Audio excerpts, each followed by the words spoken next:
Hi it's lady bird time. இன்னைக்கு மதியம் லஞ்சுக்கு வெரைட்டி ரைஸ் தாங்க பிளான் பண்ணியிருந்தேன். அதுக்கு முன்னாடி நேற்று செஞ்ச சப்பாத்தி இருந்தது, நைட்டுக்கு செஞ்சிருந்தது.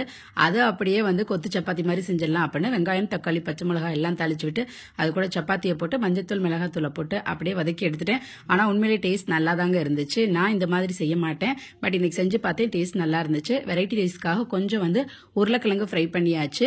உருளைக்கிழங்கு கொஞ்சம் தான் இருந்தது, சரி வாழைக்காய் ஒன்று இருந்துச்சு, அதையும் ஃப்ரை பண்ணிட்டோம் அப்படின்னா ரெண்டுக்கும் தொட்டுக்கலாம் அப்படின்னு. அப்புறம் கொஞ்சம் வத்தல் மட்டும் பொரிச்சிருந்தேன்.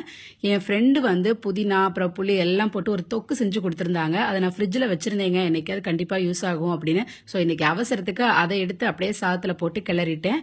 பசங்க எனக்கு வேண்டாமா, தயிர் சாதமே போதும்னாங்க. சரி, இப்போ உள்ள வெயிலுக்கு பசங்களுக்கு தயிர் சாதமே ஓகே தான் அப்படின்னு சொல்லி பசங்களுக்கு தயிர் சாதமும் உருளைக்கிழங்கும் பேக் பண்ணிட்டு எனக்கு அந்த கிளறின சாதம், வாழைக்காய், அப்படியே ஃப்ரூட்ஸ் எல்லாம் பேக் பண்ணியாச்சுங்க. கொத்து சப்பாத்தியுமே நான் இன்னைக்கு மதியம் சாப்பிட்டுக்கலாம் அப்படின்னு ஸ்கூலுக்கு எடுத்துட்டு போயாச்சு. தேங்க்யூ.